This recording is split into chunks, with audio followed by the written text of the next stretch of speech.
Sa pangalan po ng dakilang Panginoong Jesucristo, isang mapagpalang hapon sa bawat isa. Nandito po tayo sa pagpapatuloy ng gawain kung saan meron tayong tinatawag na sitas na sa mabasahin natin at paghati-hatian upang ito'y magsilbing pinakapagkain ng ating karuwa. Kaya sa ganun, maibsa na yung mga kabigatan na dinaranas natin sa ating mga buhay. Ngayon po, meron pa tayo dito sa karawin. Sabi po sa unang Pedro, Kapitulo 1, versikulo 13 at 21. Sabi dito, kaya't inyong bigkisan ang baywang ng inyong pag-iisip. Pag-imagine ka, isip mo, ay baywang. Hindi sura ng isip, bakit meron siyang baywang? Tapos, lagyan mo pang tali. Kaya ginagawa ng mga iba, pilosopo, nagtatali sa ulo. Bakit kami tali sa ulo? Kasi sabi sa Bible, isa mo ng baywang ng pag-iisip. Hindi po ganoon. Kundi, dapat, sa kabila ng ating pag-iisip, meron tayong ginagawang aksyon. Pag sinabing big kiss, itatalik natin yung action sa bawat iniisip natin. Halimbawa, maging mapagpigil kayo. Hindi yung nagplano kayo, pipigil ako, hanggang ganun lang, pero wala kang ginagawang pagpaplano, hindi nakatali. Yung paggawa, yung isa na iisip natin. Ganun po ang ibig sabihin nun. Halimbawa, may ginawang pagkakasala ng ating kapwa. Sige, patatawarin ko na siya. Oo, promise. Pero wala namang ginagawang paglimo. Kundi, nirebatin pa rin, may galit pa rin, may puot, may minalakit, may sama ng loob. Wala kong pagpapatawad na nangyari. Hanggang bibig lang yung pagpapatawad. Ang tunay na pagpapatawad ay paglimot. Halimbawa, nagplano ka, sige sa linggo magsisimba ako. Hindi ka nakita nung linggo, plano lang, hindi nakatali yung gawa. Nabitbit mo sana ang buong pagkatao, ang iyong pag-iisip, ang iyong puso, ang iyong kaluluwa at sarili mong katawan nandito nakikinig ng salita ng Diyos. Hindi puro plano lang, kundi dapat may aksyon, may ginagawa. Kaya kung halimbawa, plano natin magpigil, sige mag-aayuno ko ngayon, hindi ako magkain ng karne, kung ano pa man. Pero, pagtalikod, wala naman sa simbahan, kain pa rin ang kain. Ibig sabihin, walang aksyon, ginawa. Sarili mismo, napamantayan niya, nilalabag niya.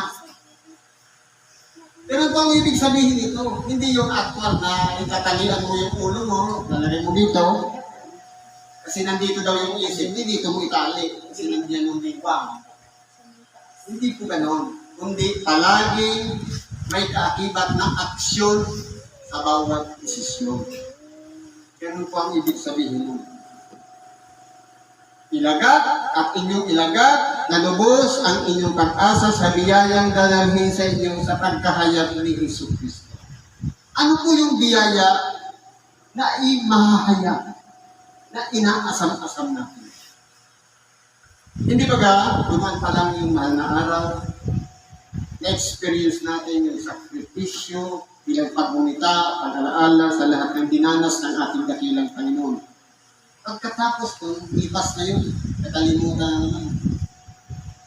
Igis Dio, balik sa dating ugali. Ano na naman, sismisan, linggo, sabong, kaya sa luto, kaya sa meeting, balik na naman sa dati. Nawala yung pinakaminsahe na nagsakripisyo tayo sa bundok, tapos pagdating dito sa bata, sasabihin, tama na yung numero mo. manghuhula ba siya, pati yung numero, alam niya tatama. Ibubulahin kayo. Pagsasapalaran ko yun. Pag-inbot yun. Ano po, ang sugal, pag-inbot. Kasi gusto mo, yung kaya niya mapasayo. Pag-inbot yan. Kaya, kung meron kang ganon, sayang yung sakripisyo natin. Meron pa na ako si Kristo. Ang paanyaya niya, sumunod ka sa akin. Anong klaseng pagsunod? Nasaan ba siya?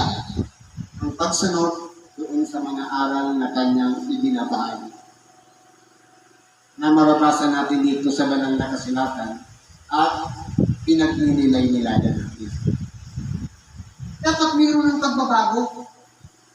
Halimbawa, sabi nung una, ibigin mo ang iyong kapwa at taputan mo yung away. Dati, pagkaway, pagkabatik. Pero ngayon sinasabi ko sa inyo, anong sabi niya? Ibigin mo ang iyong kaaway, idalangin mo ang sa inyo'y nagsisiusip. Binago niya. Dati noon, kung kaibigan. Pagkaaway. Ngayon, sabi niya, ibigin mo ang iyong kaaway. Paano yung kaaway mo may bitbit ng itak? Ibigin mo, yayakapin mo ba? Hindi. Sabi niya, idalangin mo. Bakit? Marahil siguro obsessed lang siya, meron siya maraming problema. Idalangin mo, bakit galawin ng Diyos ang kanyang utak, ang kanyang isipan, tumino. Nang sa ganun, maisip niya ay mali yung ginawa mo. Ganun po ang nagawin natin sa ating kapwa. Bakit po? Sa paggawa po ng ganun, ang pinaka-aasahan natin, nakasunod na tayo kay Kristo, kung sakali man siya'y bumalik, meron tayong reward. Dahil nakatuwa tayo ng pangutilan sa kapwa. Nakapagligtas tayo ng isang kaluluwa na hindi naman natin kinausap, nilapitan, kundi ipinag-uusap lang natin sa Diyos. Di po ba napakasarap ng pakiramdam na meron tayong reward sa pagbalik ng ating dakilang Panginoon? At maliban po doon, sa sumusunod sa Kanya, meron pong isang espiritu na gumagabay sa atin para hindi na natin mamalikan yung dati natin ginagawa. Dati natin pag-uugali na nakasanayan natin mula nung tayo'y magkamalay hanggang sa tayo ay mapasama at nakilala natin si Kristo sa pamamagitan ng ibang tiempo. Kumbaga may pagbabago na sa ating pagkatao at sumusunod na tayo sa kanyang kalooban. Ngayon, yung pagsunod ay may kaakibat na aral sa salita ng Diyos na batayan ngayon na makikita natin sa ating sarili kung tayo nga ba ay sumusunod na o hindi pa. Halimbawa, itinuro niya ang pagpatawad. Sabi sama namin, patawarin mo kami ng aming mga kasalanan gaya naman namin na nagpatawad sa mga may sala sa amin. Inuulit-ulit natin yan. Patawarin mo kami. Paghingi sa Kanya ng pagpapatawad. Gaya naman namin na nagpatawad. Ang tanong, ginawa mo rin ba sa kapwa ng pagpatawad? Kung hindi mo ginawa sa iyong kapwa at ikaw ay humihingi ng tawad, pagpapaimbabaw po tawad. Dapat, una muna tayong magpatawad bago niya tayo patawarin. Yan po ang requirements. Paano kung sinabi, pinatawad ko na po siya, Lord? Pero nung paglipas ng isang taon, nakita niya ulit, hindi pa rin.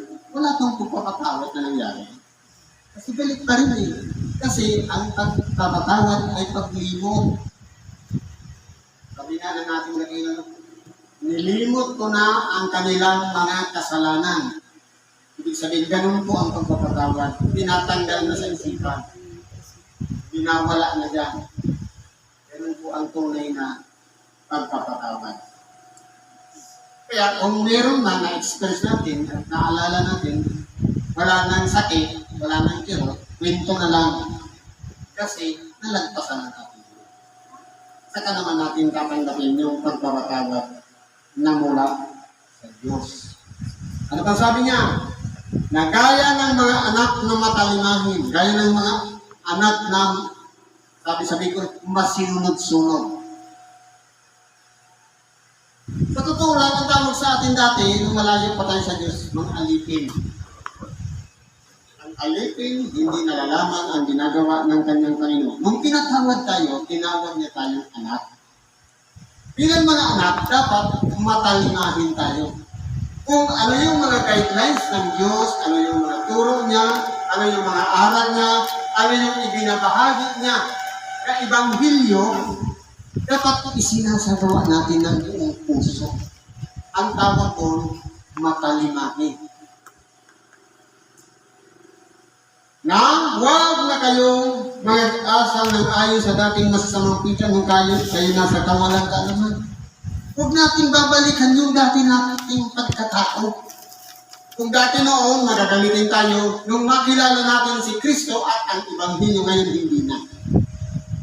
Kung dati noon, masuwayin tayo sa magulang, nung makilala natin si Kristo, ngayon hindi na. Masunurin na sa magulang. Sumayin ka na. Opo, ma. Pero, sa kakasilpon, sunog na yung sinain, hindi pa naamoy. Sumunod nga. Ang problema, may kaagaw. Yung attention nandun sa cellphone, yung ginagawa niya, wala na. Tutong na. Dapat hindi ganon. Yung pagsunod, masikap. Dapat walang yung nagkakaaberya yun sa pagsunod. Sabi dito, huwag mag-asan ng ayon sa dating pagkatao. Dapat, kilalanin muna natin ang ating sarili. Ano yung mga karaniwan natin ginawa noon nung hindi pa natin nakikilala si Kristo at Ebanghelyo? Nung hindi pa tayo nagsisimba, ano tayo ngayon?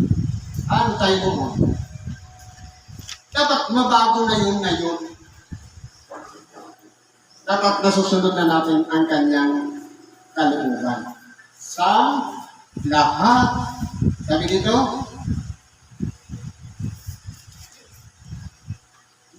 ngunit yamang banal ang sa inyo tumawag, ay mga kakabanal naman kayo sa lahat ng paraan ng pamumuhay.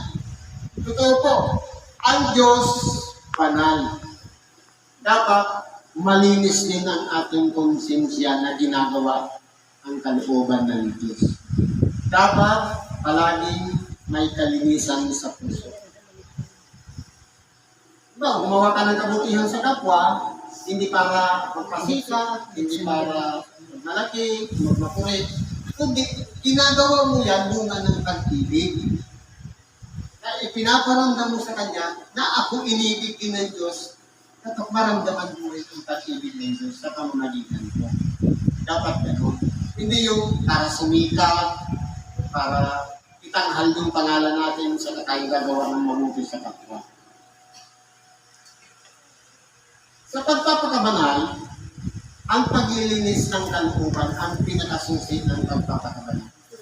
Hindi yung puting-puting yung suot mo, malinis na malinis ka, hindi yung panlabas, kundi yung kalooban ng ating puso. Dapat yung hangarin natin, yung mga ginagawa natin, ipinapakita natin sa ating kapwa, malinis ang ating intensyon. Ikapubuti nila at hindi ikasisikat natin o ikararangan natin. Dapat maramdaman nila na tayo'y pinangungunahan ng presensya ng Diyos sa lahat ng ating ginagawa para sa kanila. Sapagkat nasusulat, kayo'y mga pagkabanal, sapagkat ako'y banal. Ganun po ang Diyos banal. Dapat yung sumusunod naman sa Diyos, lahat ay banal. At kung inyong tinatawagan na Ama, siya ay walang itinatanging tao na humahatol ayon sa gawa ng bawat isa, ay tugunin ninyo sa takot ang panahon ng inyong pangingibang bayan. Sa totoo lang po, tayo-dayo lang dito sa ibabaw ng sanlibutan. Walang tao na nananatili dito sa sanlibutan. Parang dumaan ka lang mula sa mababa, mula sa pagiging sanggol, lang sa gumagapang, tapos nag-aral, nagkapamilya, hanggang sa kanilang kakuba na, hanggang sa balik na naman sa higaan. Ganun po ang kalagayan ng tao. Dumadaan lang dito sa sanlibutan.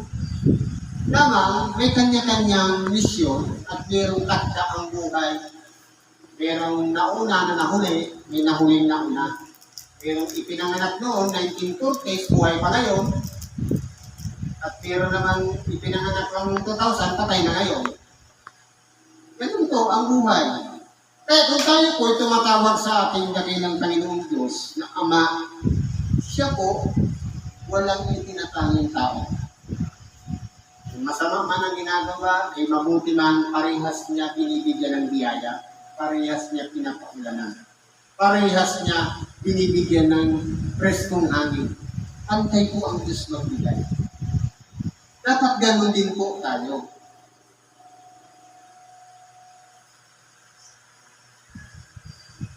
Dayuhan lang tayo dito sa ibabaw ng sanlibutan ito.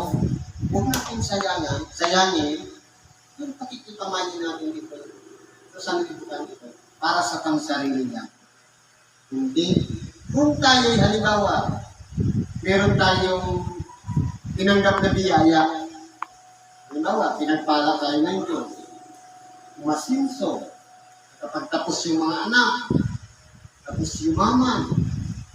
Yung kayamanan na yan, hindi natin madadala yun sa hukay. Magagawa ng Diyos na kayo'y pasaganain upang may maitulong sa mga nangangailangan.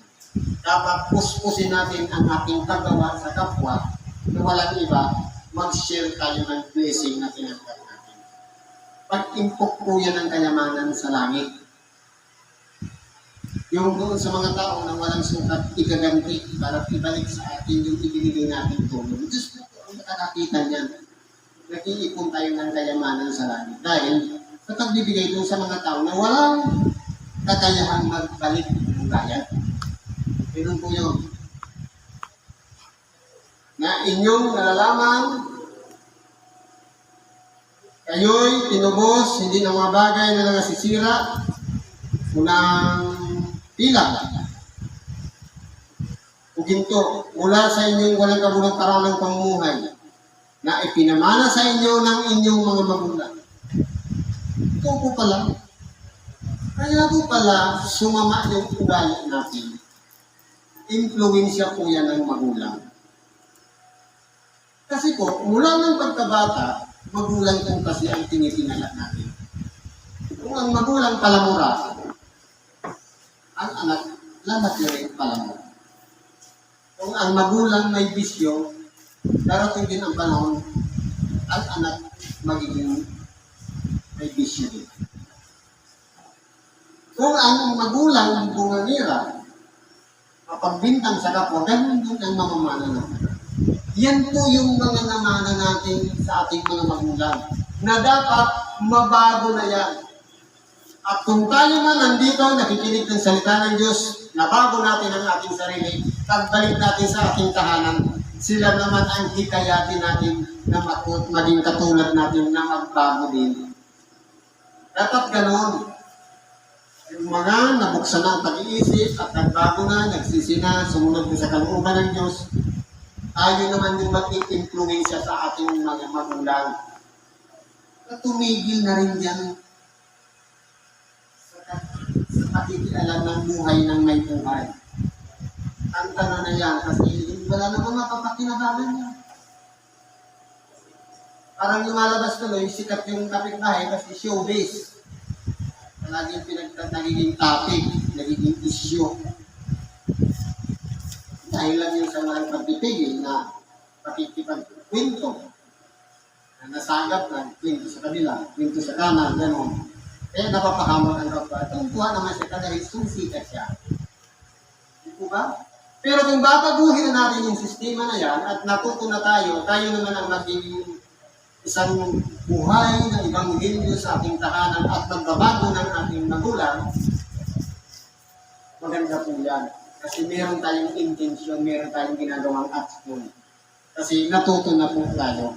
At hindi na tayo kumabalik sa walang kabuluhang paraan ng kabuhay. Sabi dito, tinubos, hindi ng mga bagay na nasisira ng pilat dito, kundi ng mahalagang dugo gaya ng korderong walang kapintasan, walang dungis sa makatuwid bagay, ang dugo ni Kristo. Pinatawag na po tayo ng Diyos. Naway pahalagahan natin yung dugo na yan na ipinagkatiwala ng Diyos na dumalay doon sa cross. Ibinuhos niya para sa kapatawaran ng kasalanan. Kasi kung imagine po natin, doon, kapag mayroong kasalanan ng tao, ang pinakapangbuwis, o kaya para mapatawad ang kasalanan, mag-aalay siya ng hayop para ibuhos ang dugo. Kumbaga, gigilitan lang, patutuloyin yung dugo. Pero si Kristo, hindi lang pinatulo ang dugo, kundi dinanas niya ang malhampas. Dinanas niya ang mga palo, ang mga paghagupit, ang pag-alimura, yura, sipa, lahat ng yan, bago bumuhos ang kanyang dugo. Kinakailangan niya munang mamatay para tayo ay mamuhay. Yung mga latay na tinanggap niya sa kanyang likod, ito po ang nagpagaling ng ating mga karamdaman. Yung bilag niya sa init, na dapat tayo yung binilad, pero siya lahat ang tumanggap ng yun dahil sa pag-ibig ng Diyos sa atin. Yung mga sugat, umaling tayo nila. Kaya ipagpasalamat natin dahil si Kristo ang naging pinaka-huling hain patungkol sa mga kasalanan. Ang gagawin na lang natin, ilalapit natin sa kanyang pananampalataya. Dahil kordero, malinis, walang kapintasan, tayo yung maraming kapintasan. Pero salamat sa Kanya dahil ibinuwis niya ang Kanyang buhay para tayo mapatawad sa ating mga kasalanan. Na nakilala nga ng una, bago itinatag ang sangitan. Ngunit inihayag sa mga huling panahon dahil sa inyo. Kaya salamat po sa Diyos kung dahil po kay Kristo, inihahayag siya ngayon. Saan ka pumunta? Mapa-TV, TikTok, YouTube, ano pa mang apps ngayon, website, palagi nang may ipinangangaral na salita ng Diyos. Naway maging bahagi tayo doon sa nagpapalawak, nagkakalap ng salita ng Diyos.